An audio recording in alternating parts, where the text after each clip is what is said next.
सहनो भुनक्तु सह वीर्यं करवावहै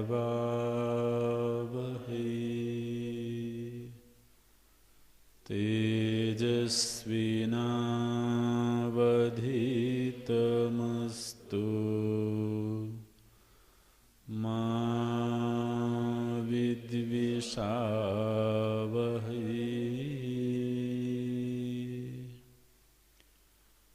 ॐ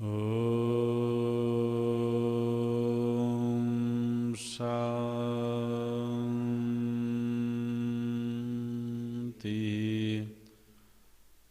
शान्तिः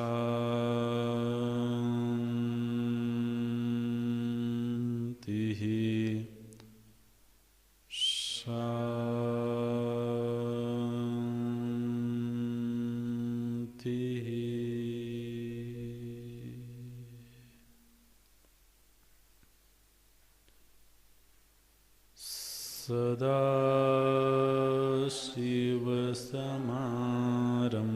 सदाशिवसमारम्भाम् शङ्कराचार्यमध्यमाम्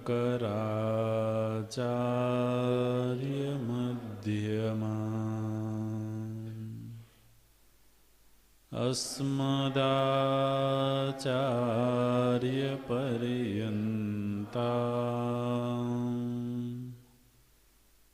वन्दे गुरुपरम्पराम्।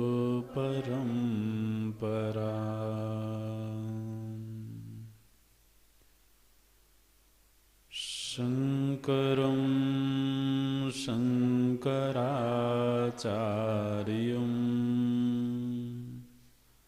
केशवं वादरायणम्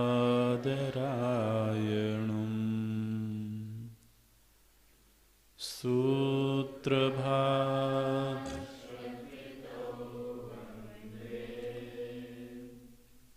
भगवन्तौ पुनः पुनः भगवन्तौ पुनः पुनः। अखण्डं सच्चिदानन्दम् अवाङ्मनसगोचरम्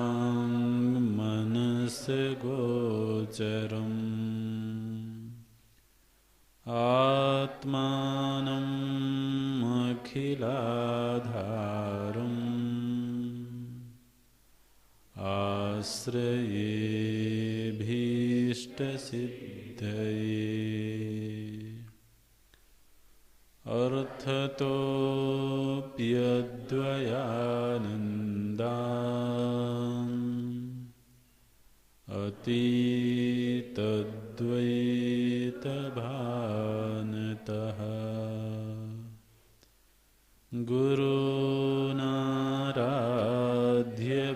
गुरूनाराध्यवेदान्त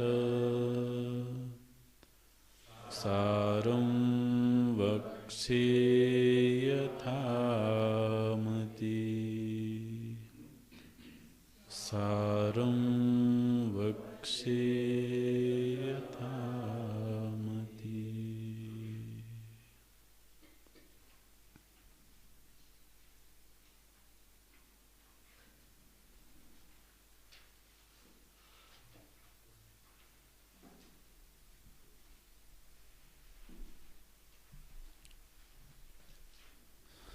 अपवादो नाम रज्जुविवर्तस्य सर्पस्य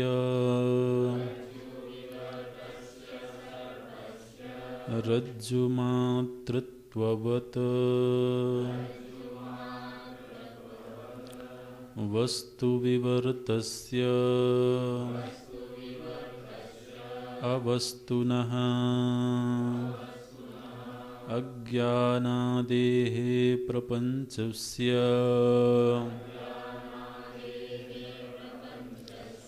वस्तुमातृत्वं तदुक्तं सतत्वतोऽन्यथा प्रथा विकार इति उदीरितः अतत्वतोऽन्यथा प्रथा विवर्तः इति उदाहृतः इति तथा हि एतद्भोगायतनं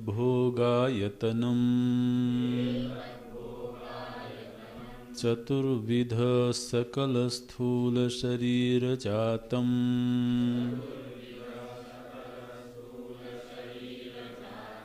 एतद्भोग्यरूप अन्नपानादिकम् एतदायतनभूत भूः आदि चतुर्दश भुवनानि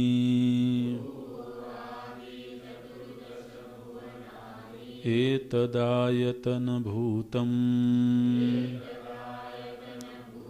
ब्रह्माण्डं च एतत्सर्वम् एतेषां कारणरूपम् पञ्चीकृतभूतमात्रं भवति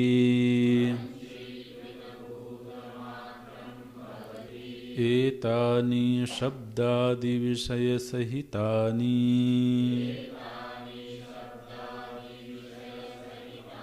पञ्चीकृतानि भूतानि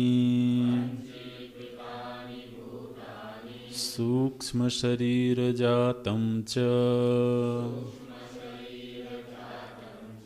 एतत्सर्वम् एतेषां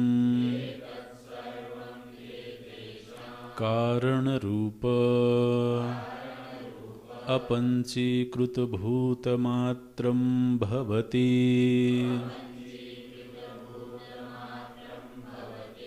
एतानि सत्त्वादिगुणसहितानि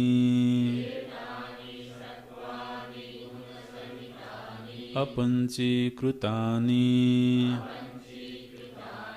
उत्पत्तिव्युत्क्रमेण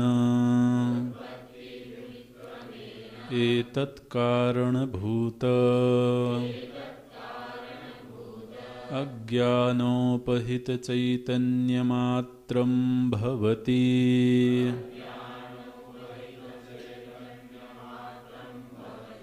एतद् अज्ञानम् अज्ञानोपहितं चैतन्यं च ईश्वरादिकम् एतद् आधारभूत अनुपहितचैतन्यरूपम् तुरीयं ब्रह्ममात्रं भवति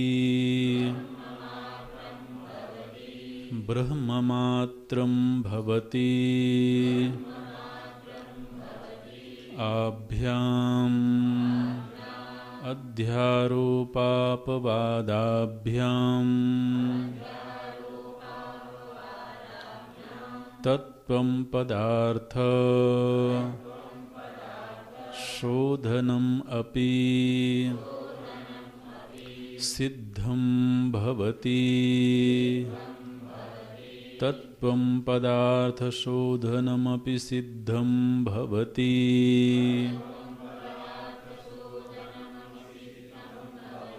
तथा हि अज्ञानादिसमष्टिः एतद् उपहितं सर्वज्ञत्वादिविशिष्टम्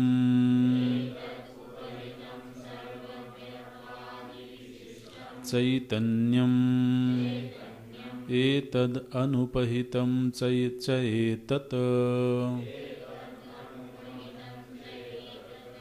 एतद् अनुपहितं च एतत्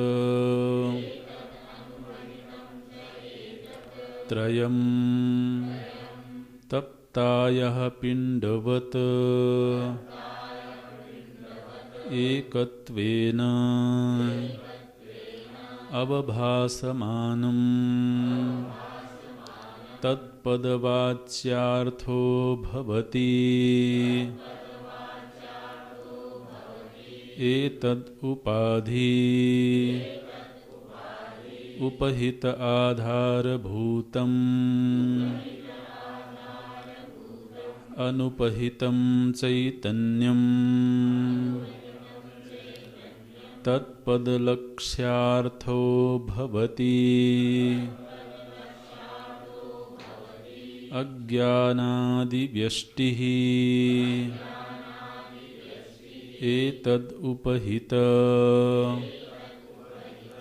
अल्पज्ञत्वादिविशिष्टचैतन्यम् एतद् अनुपहितं च एतत्त्रयम् तप्तायः पिण्डवत् एकत्वेन अवभासमानं त्वं पदवाच्यार्थो भवति एतद् उपाधि उपहित आधारभूतम् अनुपहितं प्रत्यक् आनन्दम् तुरीयं चैतन्यम् त्वं पदलक्ष्यार्थो भवति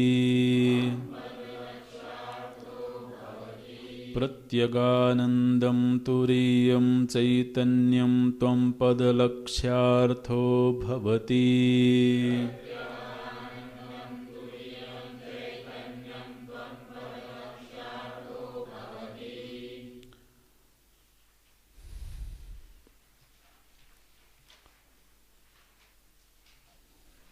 अपवादो नाम अज्ञानादेः प्रपञ्चस्य वस्तुमात्रत्वम्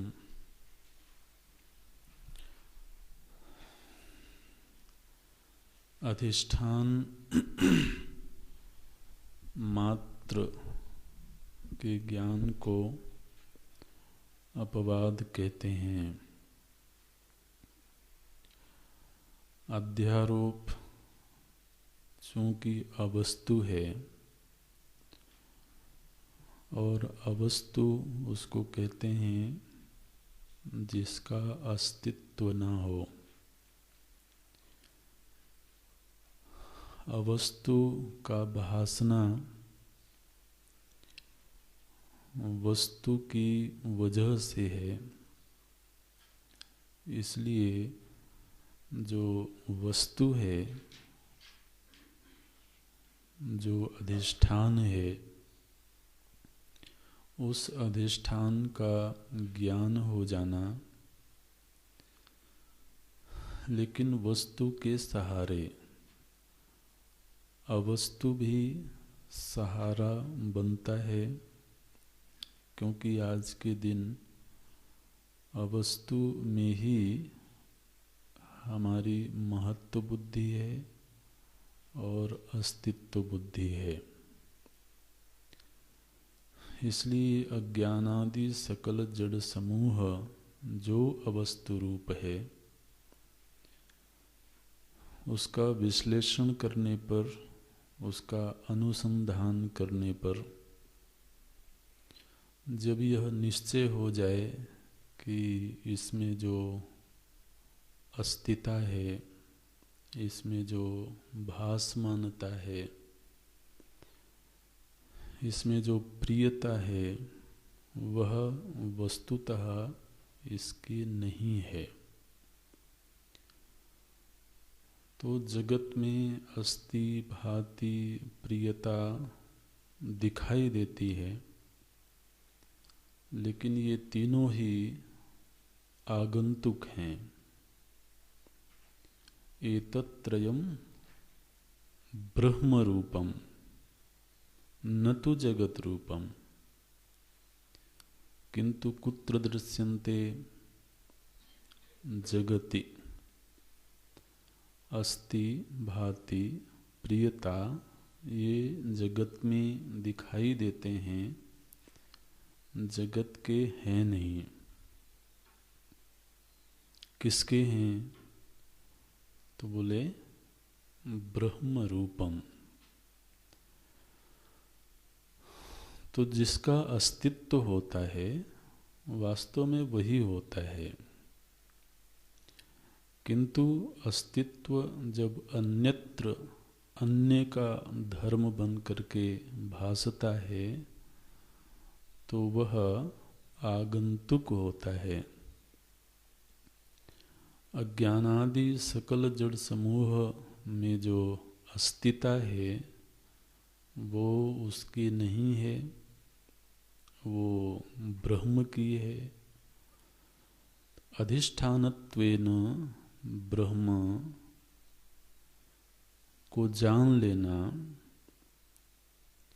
और जो अवस्तु रूप जगत है उसका अध्यास रूप सिद्ध हो जाना, यह अपवाद है। अपवादो नाम अज्ञानादेः प्रपंचस्य वस्तु मात्रत्वम्। यह अज्ञानादि वस्तु मात्र ही है, उससे भिन्न अन्य कुछ भी नहीं है।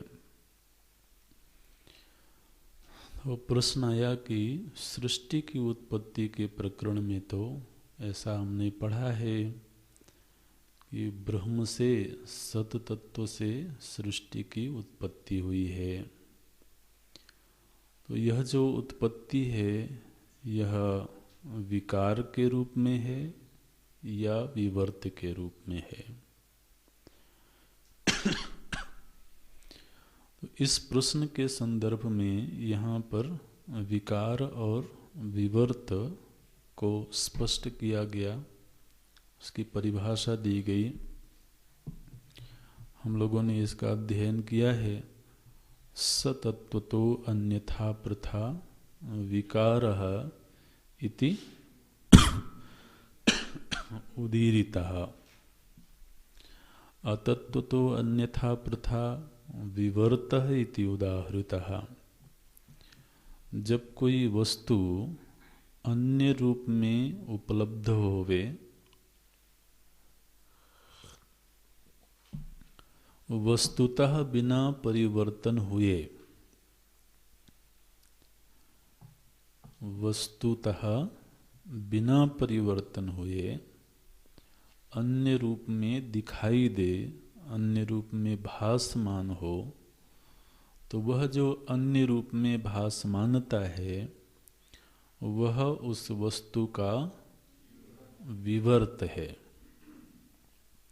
और जब कोई वस्तु मूलतः परिवर्तित होकर के अन्य रूप में दिखे तो वह विकार है। तो जो वस्तु विकृत हो गई वह पुनः अपने पूर्व रूप को प्राप्त नहीं कर सकती है। यह परिभाषा अगर हमको समझ में आती है, दृष्टांतों के माध्यम से समझ में आती है, तो चूंकि श्रुतियों ने कहा कि सृष्टि की उत्पत्ति से पूर्व केवल सत तत्व था, तो सत को ही इस सृष्टि का मूल कारण मानना होगा, है ना। जो नियत पूर्व भावी है उसी को कारण कहते हैं। तो सृष्टि की उत्पत्ति से पूर्व नियत रूप में केवल सत तत्व था। तो कारण के रूप में सत के अलावा और कुछ मिलता नहीं है। तो अब वह जो कारण रूप सत है, वह जब सृष्टि के रूप में अभिव्यक्त हुआ, तो यह सृष्टि उस सत का विकार है या विवर्त है। माने कारण से कार्य बनने में दो ही स्थितियां हो सकती हैं, ठीक है। या तो वो विकार होवे और या विवर्त होवे। जब तक सर्प की भ्रांति हो रही है, सर्प दिख रहा है, तब तक हम ऐसा कह सकते हैं कि यह सर्प क्या है, बोले रज्जु का कार्य है। जिसको रज्जु का पूर्व ज्ञान है, वो ऐसा कह सकते हैं कि आपको दिखने वाला सर्प रज्जु का कार्य है, रज्जु कारण है। इसी तरह से दधी दुग्ध का कार्य है। तो कार्य रूपता दोनों तरफ, दोनों जगह दिखाई देती है, लेकिन दोनों की कार्य रूपता में भेद है। एक जगह कारण वस्तुतः परिवर्तित होकर के कार्य बना है, और दूसरे दृष्टांत में वस्तु में बिना कुछ परिवर्तन हुए वह कार्य के रूप में भासता है, उपलब्ध होता है। तो यह सृष्टि कार्य रूप है, ये तो निश्चय हो चुका है। जो उत्पद्यमान है वह कार्य रूप है। कार्य की परिभाषा क्या है?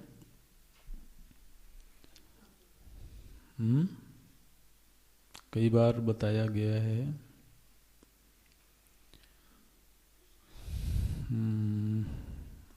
प्राग भाव प्रतियोगित्वम कार्यत्वम, नहीं बताया गया है? आप अगर लिखोगे नहीं, आप याद नहीं रखोगे, तो फिर कैसे याद रहेगा? प्राग भाव प्रतियोगित्वम कार्यत्वम। ध्यान रखें, पूर्व की कक्षाओं में बड़े विस्तार से चर्चा हुई है। सृष्टि को जब तक कार्य रूप में सिद्ध नहीं किया जाएगा, इसके कारण के अनुसंधान की बात नहीं हो सकती है। ब्रह्म सृष्टि का कारण है, यह अनुसंधान का विषय क्यों बना, या यह निर्णय क्यों आया?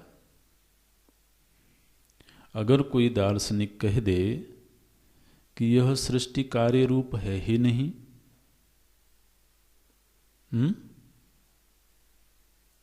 तो फिर इसके कारण की खोज क्यों होगी? और दर्शन में ऐसे सिद्धांत हैं जिन्होंने सृष्टि को कार्य रूप नहीं माना है। यह सृष्टि नित्य ऐसी ही है, इसमें परिवर्तन होता है, लेकिन यह सर्वथा लय को प्राप्त हो जाए और फिर इसका प्रादुर्भाव होवे, ऐसा नहीं है। इस तरह से भी हमारे दर्शनों में मत हैं। तो अगर तो कोई दर्शन, कोई विद्वान यह कह दे कि सृष्टि कार्य रूप नहीं है,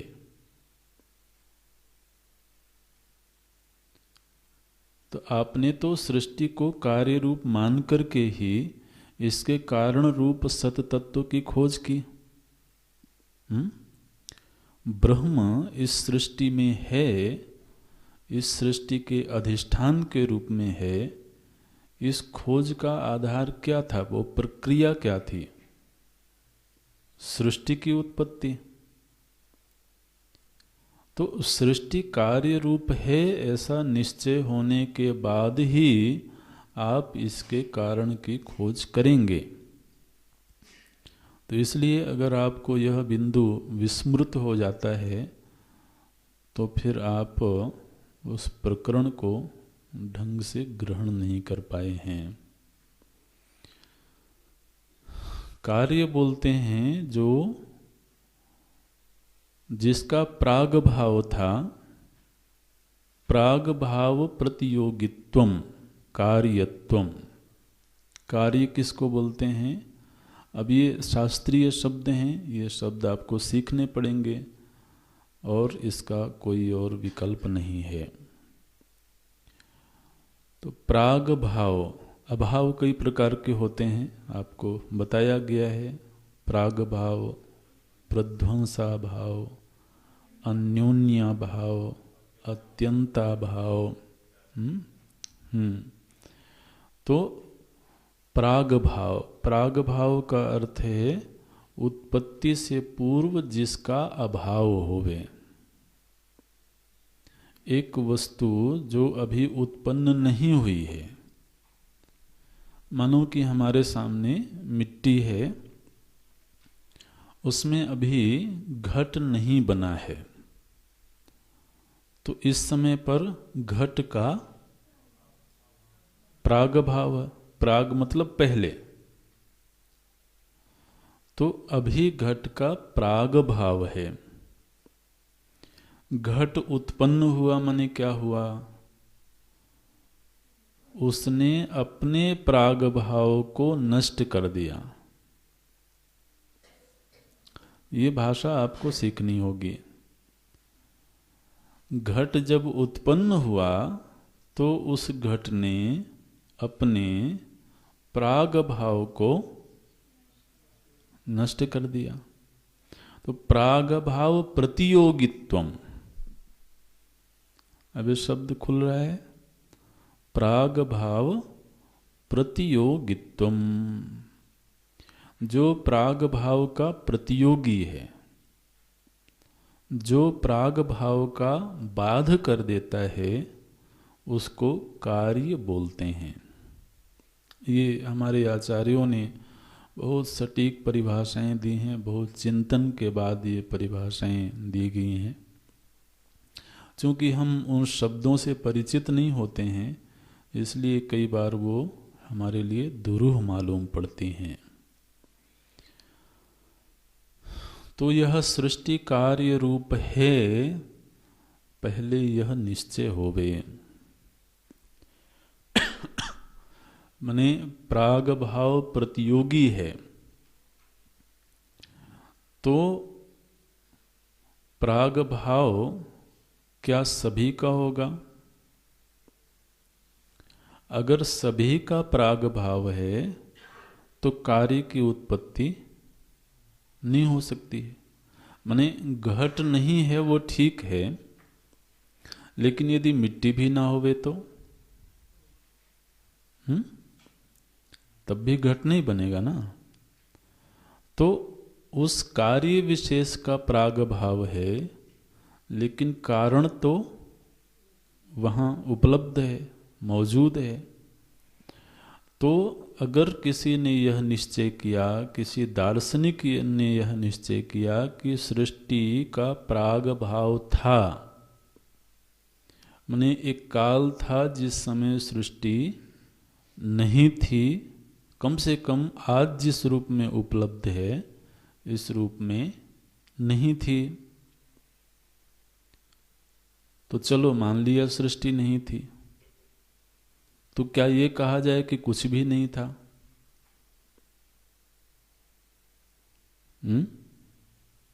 अगर कुछ भी नहीं था तो सृष्टि उत्पन्न कहाँ से हुई?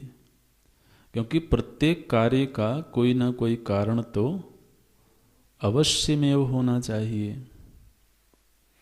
और जो जगत का कारण होगा, यह सिद्धांत पिछली कक्षा में बोला गया था, जो जगत का कारण होगा वह स्वयं कार्य रूप नहीं होना चाहिए। क्योंकि अगर वह कार्य रूप होगा तो फिर क्या दिक्कत है?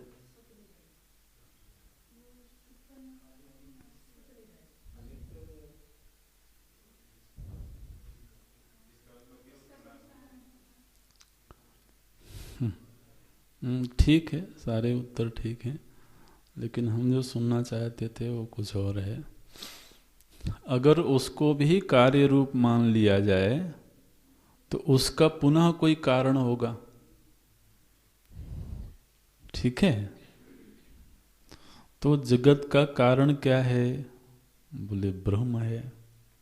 और फिर ब्रह्म को कार्य मान लिया गया तो फिर उसके कारण की खोज होगी। उसका कारण कौन है? बोले दूसरा ब्रह्म है। तो वो जो दूसरा ब्रह्म होगा फिर वह कार्य होगा कि नहीं होगा? तो इस तरह से फिर महाराज आपको तो कोई अंतिम निष्पत्ति प्राप्त नहीं हो सकती है।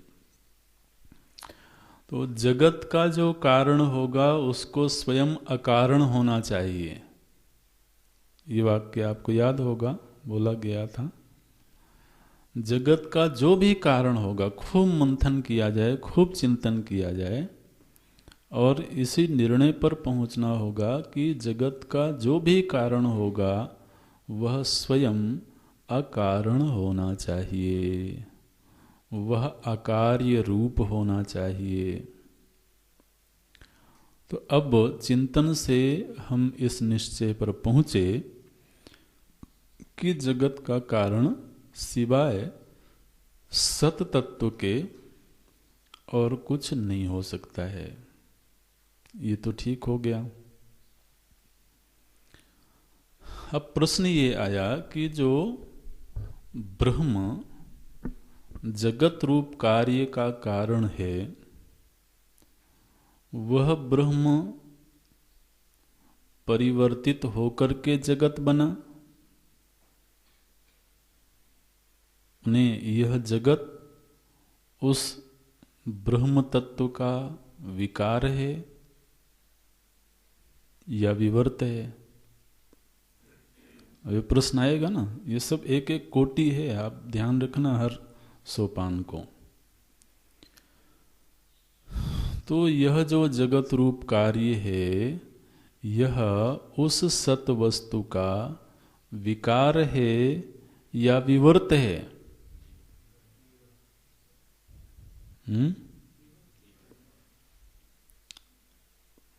विचार करके बोलना। क्या माना जाए? विकार मानने में क्या दिक्कत है?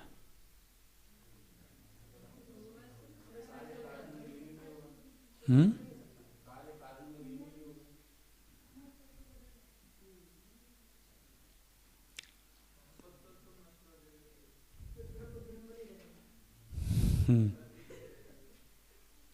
हम्म ठीक है। विकार में ये दोष है, विकार मानते ही वह सतत्वतः अन्यथा प्रथा हो जाएगा। सतत्वतः अन्यथा प्रथा हो जाएगा, माने वस्तुतः उसमें परिवर्तन हो जाएगा। तो वस्तुतः परिवर्तन हो जाना माने पूर्वावस्था का त्याग हो जाना। ये विकार की एक और परिभाषा आप लिख लीजिए, पूर्वावस्था का त्याग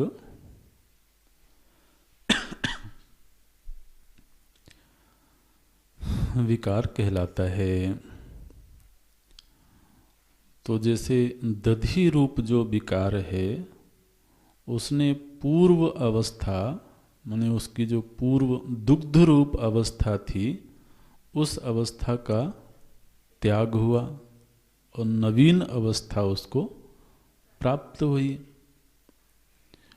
तो जगत के रूप में दिखने वाला जो ब्रह्म है, अगर जगत उसका विकार है, इसका मतलब है कि पूर्व अवस्था का त्याग हुआ। तो पूर्व अवस्था क्या है?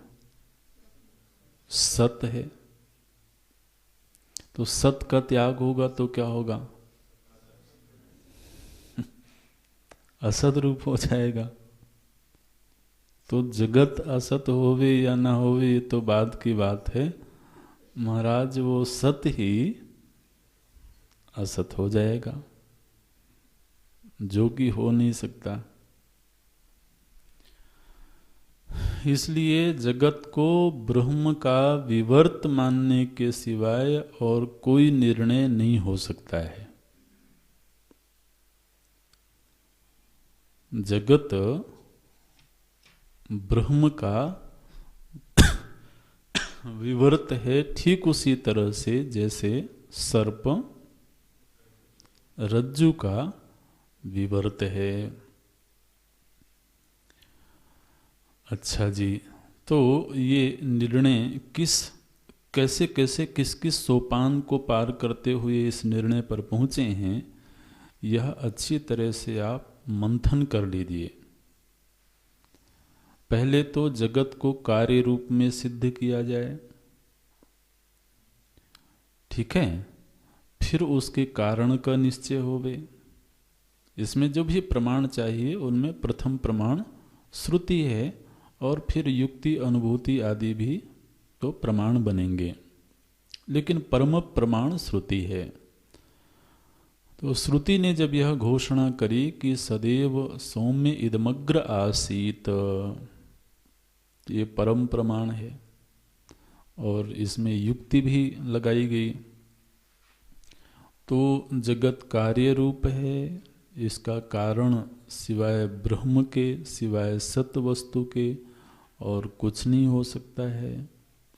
और सत में कोई अन्यथा प्रथा की संभावना नहीं है सतत्वतः, इसलिए अन्यथा प्रथा हो रही है अतत्वतः। ठीक है, अन्यथा प्रथा हो रही है माने अन्य रूप में वह प्रसिद्ध हो रहा है, उपलब्ध हो रहा है, बिना वस्तुतः परिवर्तन हुए। तो फिर जगत विवर्त रूप है, यह निश्चय होता है। इस निश्चय तक पहुंचने के लिए ध्यान देना, इस निश्चय तक पहुंचने के लिए ही इतना दीर्घ चिंतन हुआ है अध्यारोप का, और फिर अपवाद की प्रक्रिया चल रही है। तो जितना अध्यारोप का चिंतन हुआ है अब तक, वो केवल इस एक निश्चय तक पहुंचने के लिए कि इस जगत का कारण सततत्व है और उसमें वस्तुतः परिवर्तन हुए बिना ही जगत भास रहा है, इसलिए जगत विवर्त रूप है। ठीक है, इसको आप बार बार आपस में भी चर्चा करें, और कहीं भी इन सिद्धांतों में या सोपानों में दिक्कत है तो आप पूछें। लेकिन ये सिद्धांत यदि चित्त में नहीं खुलते हैं तो फिर वेदांत का अध्ययन ठीक नहीं हुआ, श्रवण में दोष रह गया। तो अब प्रश्न ये आया कि महाराज जगत विवर्त रूप है, ठीक है, निश्चय हो गया, लेकिन अब हमको रज्जू दिखनी चाहिए। यह निश्चय हुआ कि सर्प रज्जु का विवर्त है, ठीक है, लेकिन विवर्त है ऐसा अंततः निश्चय तो तब होगा जब अधिष्ठान का दर्शन हो जाए, अधिष्ठान का साक्षात्कार होवे। तो इसके लिए हमारे वेदांत में एक प्रक्रिया बताई गई, वो है लय प्रक्रिया। जिस तरीके से सृष्टि की उत्पत्ति प्रक्रिया बताई गई थी, अभिव्यक्ति का एक क्रम बताया गया था, ठीक इसी तरह से सृष्टि की लय प्रक्रिया का वर्णन होता है। तो अब आगे का जो प्रसंग है वो लय प्रक्रिया है, और यह लय प्रक्रिया चिंतन के धरातल पर जब हम ध्यान में बैठते हैं, चिंतन के लिए हम एकांत स्थान पर बैठते हैं, उस समय हमें इसका अभ्यास करना होगा। क्या बोलते हैं? तथा ही, तथा ही, तथा ही माने कोई बोल सकता है? नहीं, ठीक है, वो तो शाब्दिक अर्थ है। उसी प्रकार का माने किस प्रकार का? हम्म,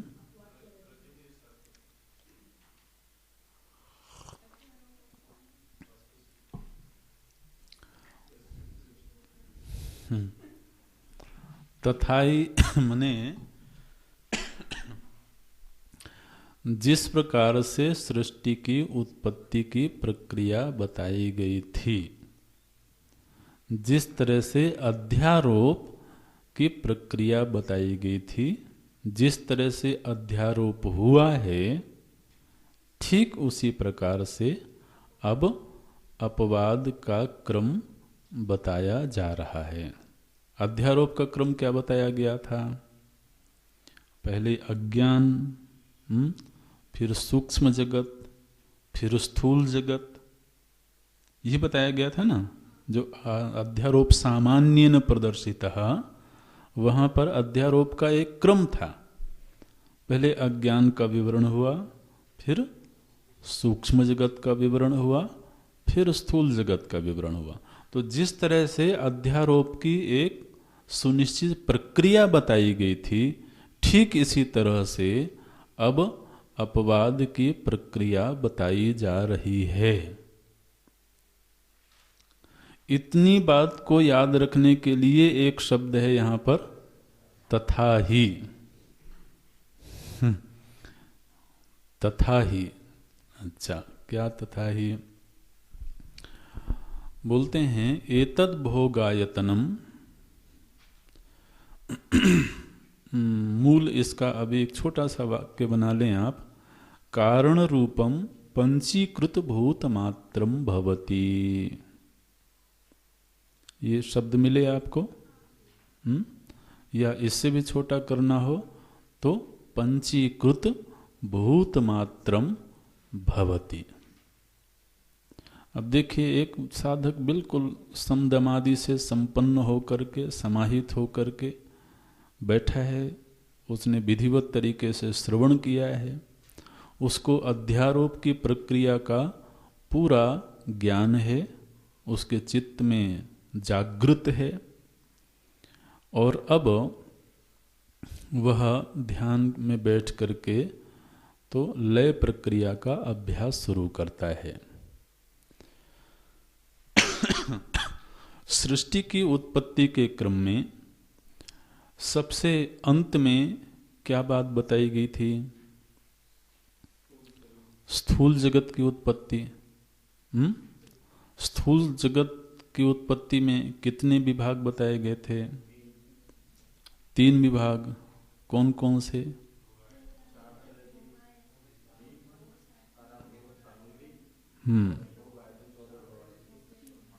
हाँ, चतुर्दश भुवनात्मक जगत, जो जगत भोग स्थान है। भोग स्थान, भोग्य सामग्री, भोग्य पदार्थ, और चतुर्विध भोग आयतन, शरीर इत्यर्थ। अभी हमने उल्टे क्रम से बोला है, तो ये आपको याद रखना होगा। चाहे किसी भी क्रम से बोला जाए तो एक ही क्रम से हमेशा याद रखें, ऐसा जरूरी नहीं है। चतुर्विध भोगायतन और तत्त अनुरूप अन्नपानादि भोग भोग सामग्री और भोग योग्य स्थान, ये 3 अंतिम उत्पत्ति है। और इस तीनों की उत्पत्ति किससे हुई है? पंचीकृत पंच महाभूतों से। अब जब लय होगा तो सबसे पहले किसका लय होगा? इन्हीं तीनों का अपने कारण रूप पंचीकृत पंच महाभूत में लय होगा। ठीक है, तो देखिए क्या बोलते हैं, पंचीकृत भूत मात्रम भवति। पंचीकृत भूत मात्र रह गया। पंचीकृत भूत क्या है? बोले कारण रूप है। तो जो कारण रूप पंचीकृत भूत हैं वही का वही रह गया। उसमें लय किसका हुआ? तो अब शुरू से आप देखना, एतत् भोगायतनम चतुर्विध सकल स्थूल शरीर जातम। चार प्रकार के ये जो समस्त स्थूल शरीर हैं वो सारे के सारे स्थूल शरीर महाराज अपने कारण रूप पंचीकृत भूत में लीन हो गए।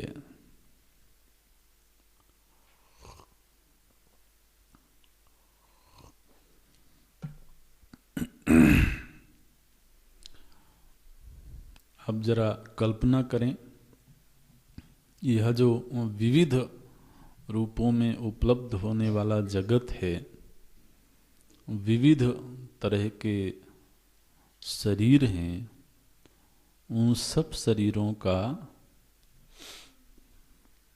पृथ्वी में लय हो गया। अब केवल पृथ्वी मात्र है, क्योंकि पंचीकृत जो महाभूत हैं उनमें सबसे स्थूल पृथ्वी है।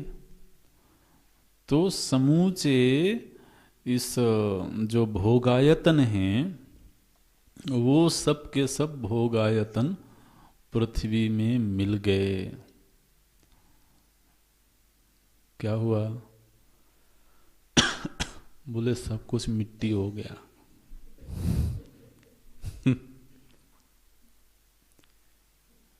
पृथ्वी मात्र है।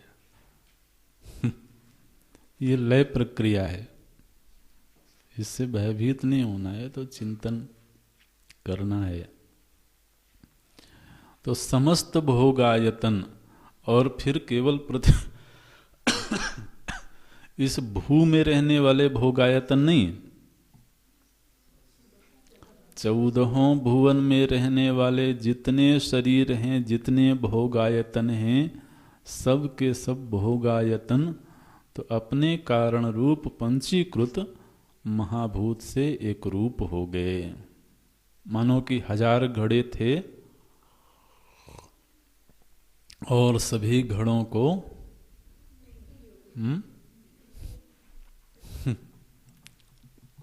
तोड़ दिया गया महाराज, और तोड़ करके ऐसे मिलाया कि बनने से पूर्व मिट्टी का जो रूप था वही का वही रूप हो गया।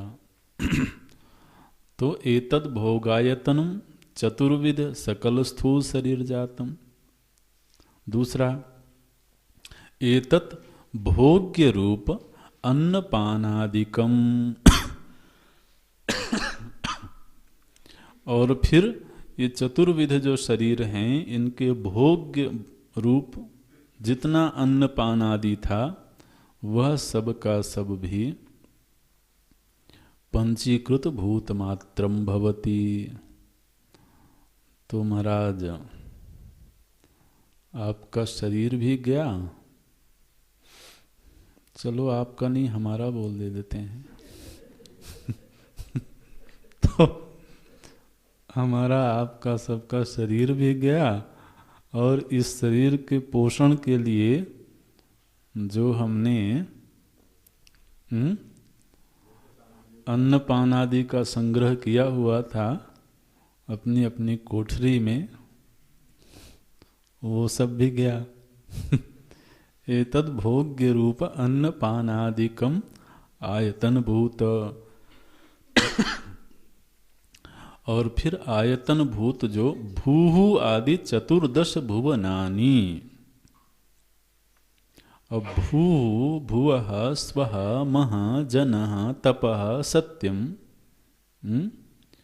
ये ऊपर के 14 लोक, और अतल वितल सुतल तलातल रसातल महातल पाताल आदि जो अधोलोक हैं, ये 14 भुवन महाराज एक दूसरे से मिल गए, और ये सब के सब तो अपने कारण रूप पंचीकृत पंच महाभूत से एक रूप हो गए। भूहु आदि चतुर्दश भुवनानि एतद आयतन भूतम ब्रह्मांडम च, समूचा ब्रह्मांड जो चतुर्दश भुवनात्मक ब्रह्मांड है, समूचा का समूचा ब्रह्मांड क्या हुआ? बोले सब पंचीकृत भूत मात्र रह गया। कुछ कल्पना होती है?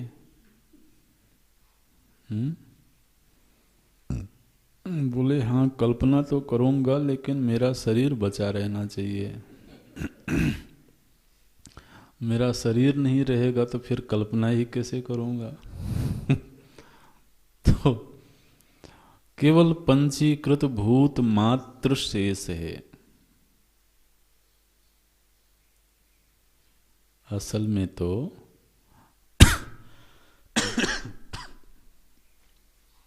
अभी भी पंचीकृत भूत मात्र ही है। उसने केवल अनेक तरह के रूप धारण किए हुए हैं।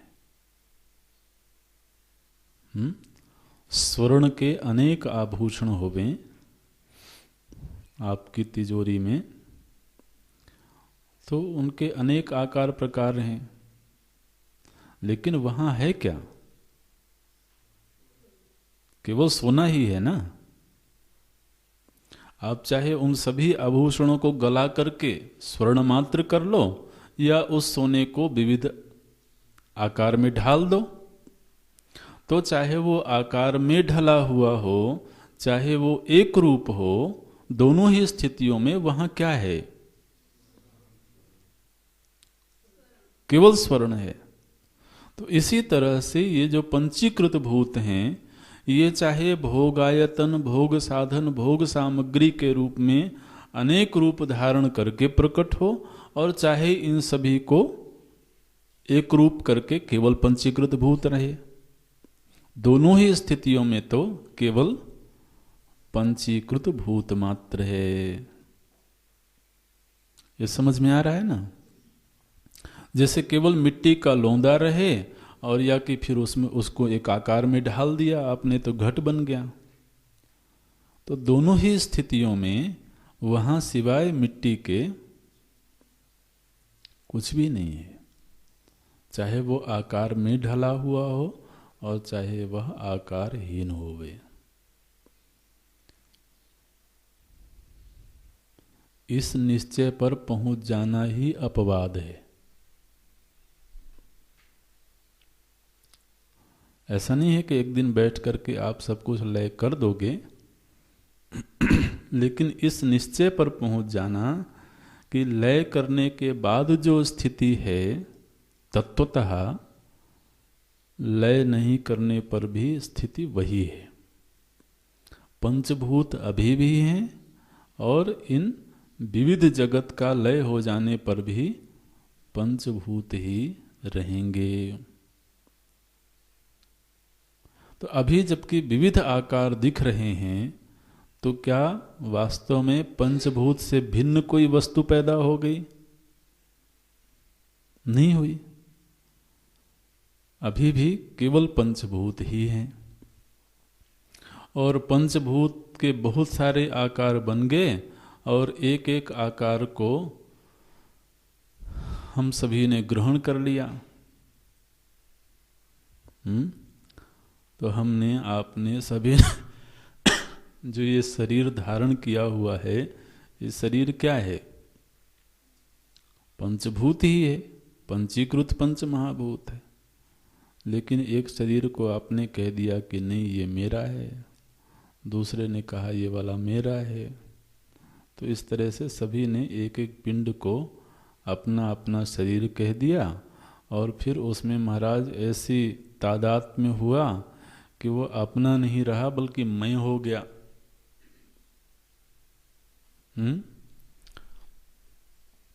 ये ऐसे ही हैं जैसे कुम्हार के घर में 1000 घड़े रखे हुए हैं और आप सब गए, एक एक घड़ा चुन लिया, उसकी कीमत चुका दी, ला करके अपने कमरे में रख लिया। अब कहते हैं ये मेरा घड़ा है, दूसरा कहता है ये मेरा घड़ा है। यही स्थिति है। वो सारे के सारे घड़े पुनः इकट्ठे कर दिए जाएं और उनको तोड़ दिया जाए तो क्या होगा? वहाँ केवल मिट्टी रहेगी। इसी तरह से महाराज एक एक घड़े को हम लोगों ने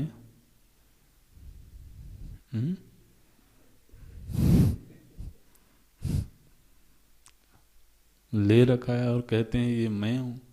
ये शरीर घड़े की तरह नहीं लगता आपको? जैसे घड़े में ऊपर मुखड़ा होता है, ऐसे जो सिरों भाग है बिल्कुल वैसे ही है। और ऊपर से जो खुला हिस्सा होता है भगवान ने उसको बंद कर दिया। जन्म के पहले तक वो खुला हुआ था, ठीक है, ये एकदम सिरों भाग है, ये खुला हुआ था। फिर धीरे धीरे करके इसकी पैकिंग हो गई। तो ये सब घड़े हैं। इन घड़ों को किसी दिन चलो नहीं करते लेकिन अब ऐसा तादाद में हुआ, ऐसा जबरदस्त तादाद में हुआ कि हमने कहा ये मैं है, ये मैं है। अरे किधर से मैं है भाई? आप तो घड़ा खरीद के लाए हो। जिस दिन टूट जाएगा उस दिन क्या होगा? उस दिन पुनः मिट्टी से एक रूप हो जाएगा। बनने से पहले भी मिट्टी ही था और टूट जाने के बाद भी मिट्टी रूप ही हो जाएगा ना। तो बीच में काहे को इतना परेशान हुए पड़े हो? ये स्थिति है। तो क्या बोलते हैं? पंचीकृत भूत मात्रम भवति। तो अब लय प्रक्रिया में केवल पंचीकृत भूत मात्र शेष है। अच्छा, यह जो पंचीकृत भूत मात्र है, इसका कारण क्या है? इसका कारण है अपंचीकृत रूप। लेकिन जब पंचीकृत है तब इसमें शब्द स्पर्श आदि की पृथक पृथक प्रतीति हो रही है पंचीकृत स्थिति में। तो क्या बोलते हैं? एतानी आगे का वाक्य देखना, एतानी शब्दादि विषय सहितानि पंचीकृतानि भूतानि। ये जो शब्द आदि विषयों के सहित पंचीकृत भूत हैं, इनका क्या हुआ? बोले सूक्ष्म शरीर जातम च एतत् सर्वम एतेषाम कारण रूप अपंचीकृत भूत मात्रम भवति। तो यहां पर दो चीजों का एक साथ लय कर रहे हैं। एक तो पंचीकृत भूत और साथ ही सूक्ष्म जगत। क्योंकि सूक्ष्म जगत भी कहां से उत्पन्न हुआ था? अपंचीकृत से। तो अपंचीकृत भूत से दो उत्पत्तियां हुई मूलतः। एक तो जब तन्मात्र थे तब उनसे सूक्ष्म सृष्टि हुई, सूक्ष्म जगत की उत्पत्ति हुई, और फिर उनका पंचीकृत रूप पैदा हुआ। तो अब जो पंचीकृत महाभूत हैं वो और साथ में तो सूक्ष्म शरीर जातम, जितना सूक्ष्म जगत है, यह दोनों का दोनों अपने कारण रूप अपंचीकृत भूत में एक रूप हो गया। अब क्या रहा? बोले अब सूक्ष्म शरीर का भी लय हो गया, पंचीकृत रूप का भी लय हो गया, माने स्थूलता गायब हो गई।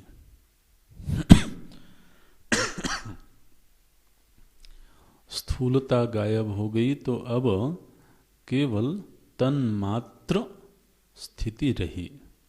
प्रत्येक महाभूत पृथक पृथक तन्मात्र रूप में शेष है।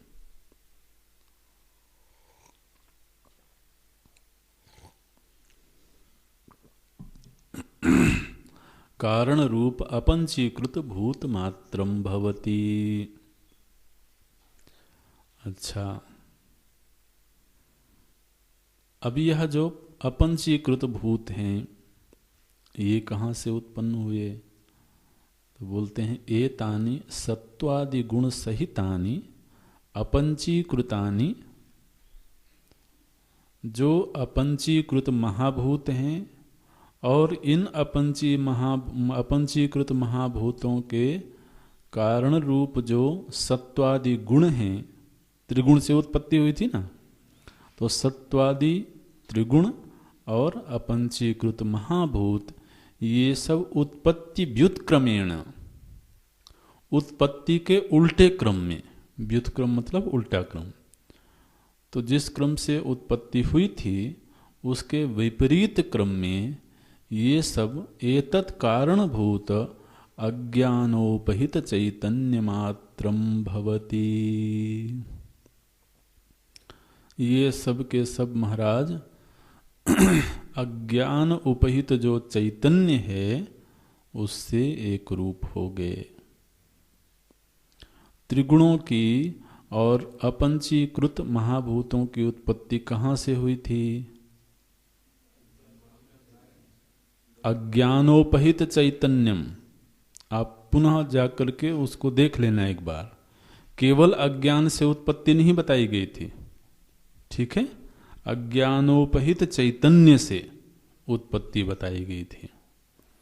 तो इसलिए अब यहाँ पर बोलते हैं कि ये समूचा अपंचीकृत महाभूत और सत्वादि गुण ये सब के सब अज्ञानोपहित चैतन्य से एक रूप हो गए।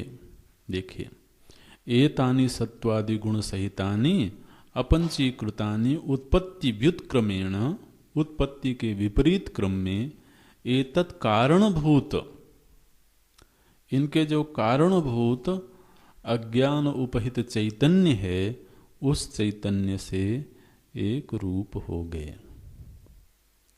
अब शेष क्या बचा? बोले अज्ञानोपहित चैतन्य मात्रम,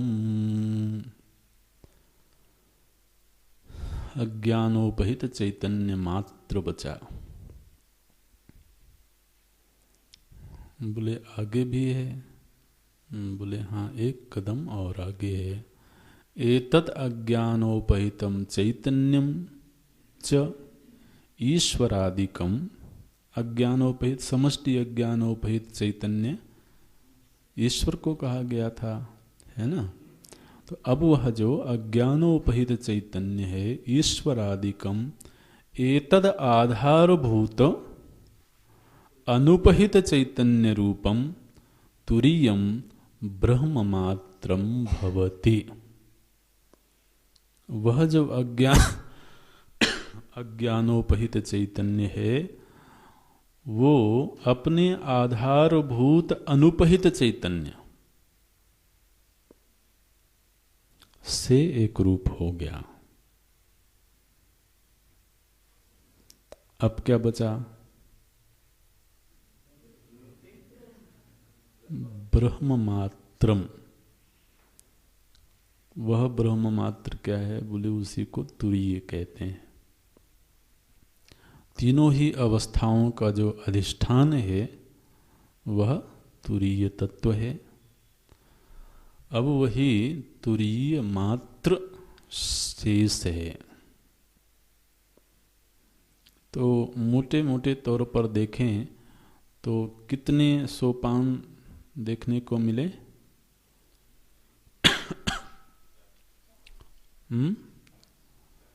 पंचीकृत भूत मात्रम भवति, पहला सोपान।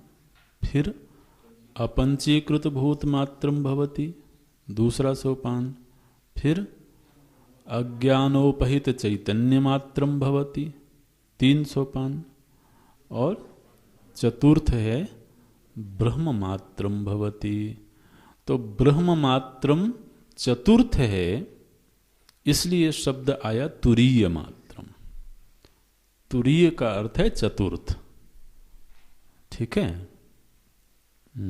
अवस्था की दृष्टि से देखें तो अज्ञान सुसुप्ति अवस्था, सूक्ष्म जगत स्वप्नावस्था और स्थूल जगत जागृत अवस्था। तो अवस्था की दृष्टि से भी वह तत्व चतुर्थ है और सृष्टि के व्युत्क्रम की दृष्टि से भी वह चतुर्थ है। इसलिए बोलते हैं चैतन्य रूपम। कौन सा चैतन्य? अनुपहित चैतन्य रूपम, जो उपाधि से सर्वथा रहित निरुपाधिक चैतन्य रूप तुरीयम ब्रह्म मात्रम भवति। चिंतन यहां जाकर के रुकना चाहिए।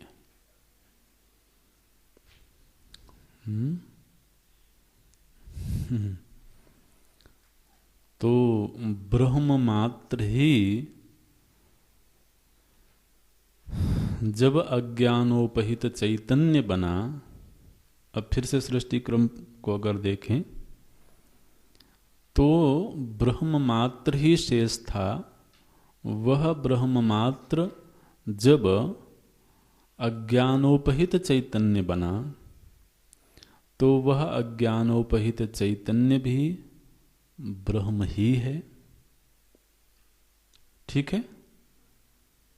जैसे स्वर्ण ही आभूषण बन गया, तो चाहे वो आभूषण की स्थिति में होवे और या चाहे स्वर्ण मात्र की स्थिति में होगे, दोनों ही स्थितियों में वहां पर केवल सोना है।